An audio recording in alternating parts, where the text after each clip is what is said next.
Hello there and welcome back to the bindery. It's Lucy and today I've got a quick create with me video for you.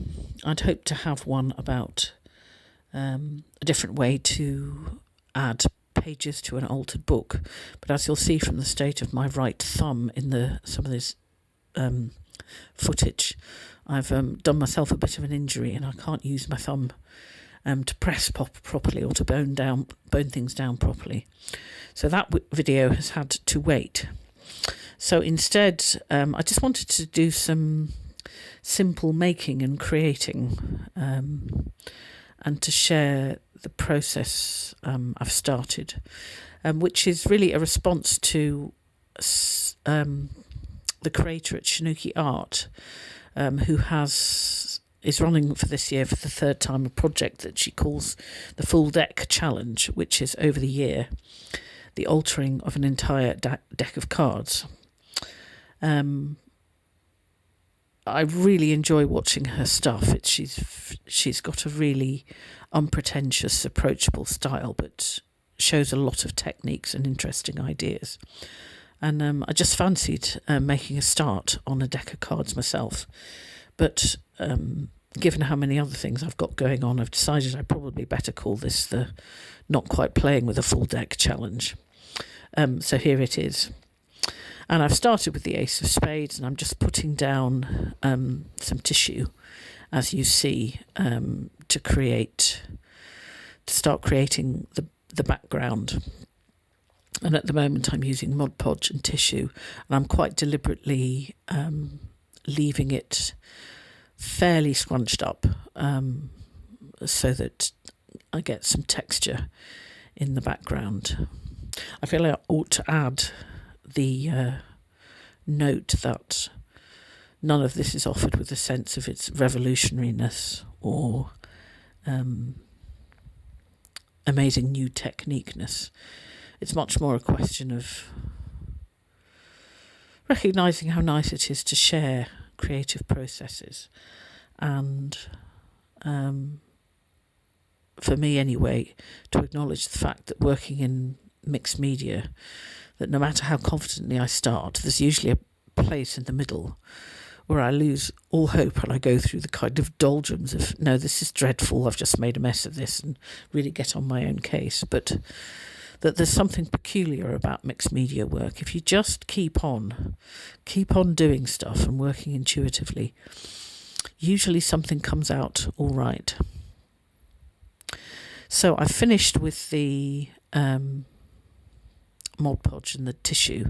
So now I'm just using some gesso again to add a bit more substance and texture to the background, and preparatory to putting some colour on.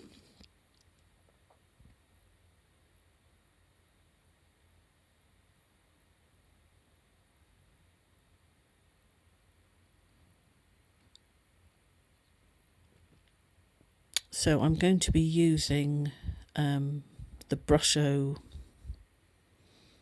powdered watercolours, which I think I handily do most of this just out of shot, so I'm just mentioning it now. I think they're lovely things. You can get all sorts of interesting effects with them. So I'm wetting the card first so that the paint powder will immediately start moving around. Then I'm going to use more water to help the colour travel and shift, and you can see how the texture that was developed through the scrunched tissue and the gesso helps give interesting variations in colour.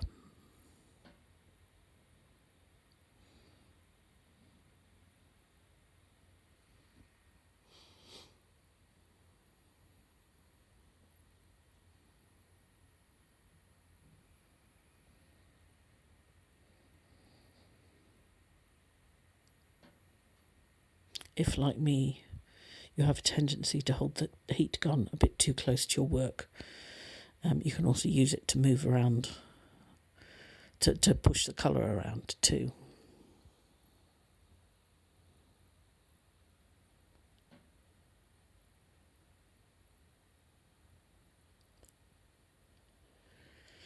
So my next plan was to use some texture paste and a stencil to put some words onto the background, but as you'll see from my increasingly vain attempts, there was no way any modelling paste was coming out of that.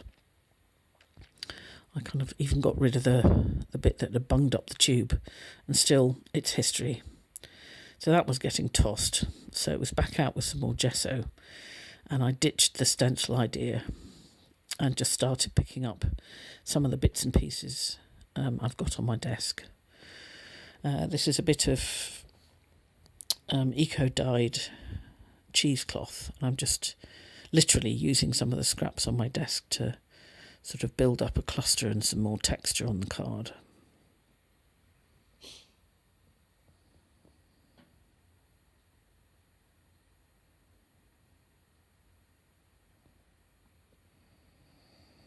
There's a strange kind of magic that happens with 3 colours instead of 2.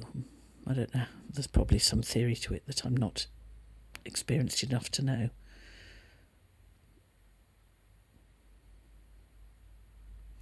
So using the gesso, partly to stick the cheesecloth and partly because when you gesso onto the cloth, you get a nice sort of crunchy, hard, textured effect, which helps show up and show off what goes on top of it.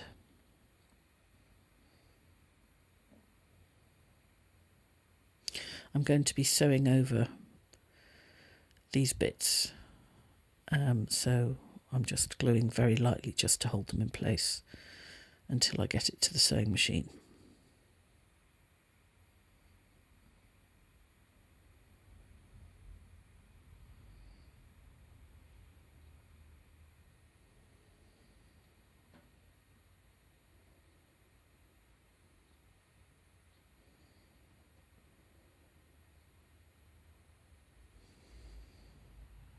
I can't remember the name of that thing. It's a kind of splodge maker I bought ages ago from the Tim Holtz range.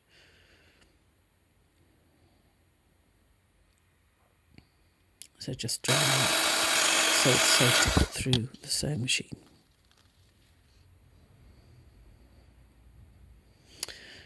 So we're back from the sewing machine, and this is where it all starts to go a bit Pete Tong, because I decided I wanted more yellow and that I wanted to do a sort of sprouty, planty thing going on the right-hand side.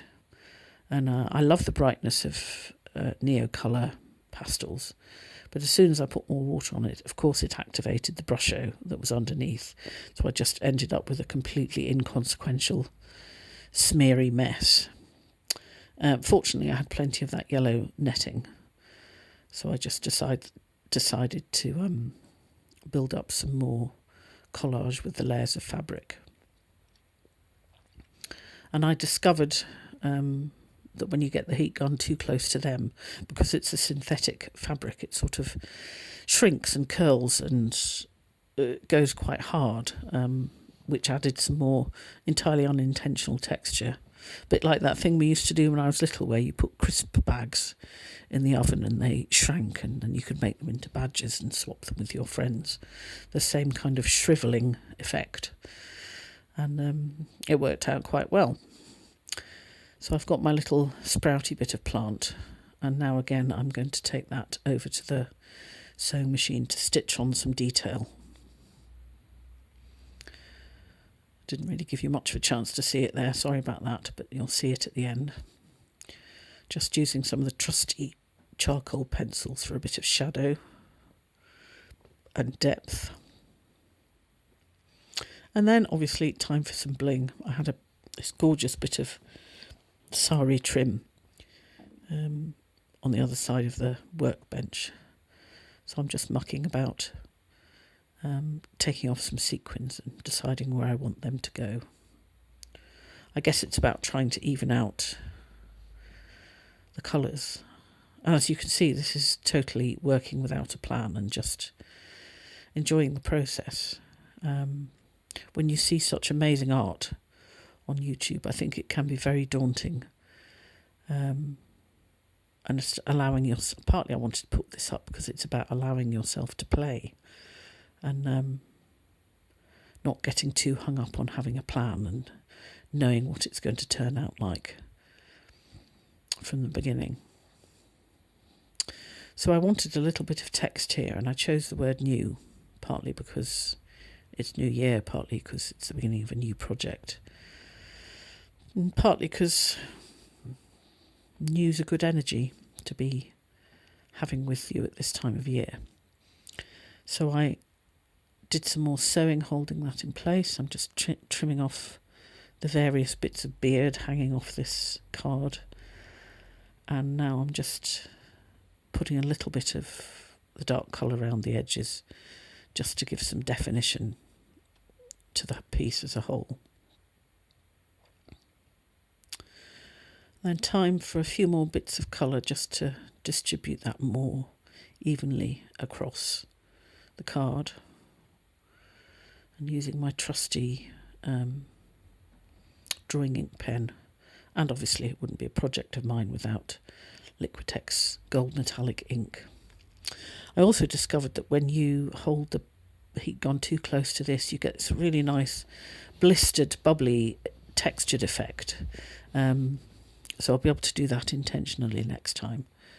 It all gives more dimension to the piece. So the very talented lady over at Shanouki Art has got all her cards on a binding ring, and that's how she displays them, and I think it makes a really lovely art piece. So in the spirit of thinking I shall do some more of these, I'm going to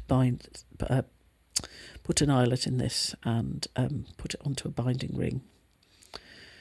So I'm just about done here, and if you've made it this far, I want to say I hope this video, at the very least, kept you entertained and helped you remember that no matter what strange, uncreative messes you may feel you've got yourself into, there's always a place just for playing, just for being lost in the process and not getting too hung up on the product.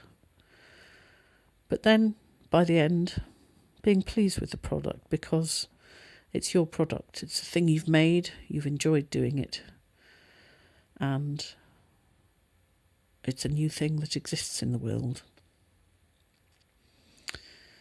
So there you are. A look at my definitely not the full deck card number 1. And I hope you've enjoyed this, and to see you here again sometime soon.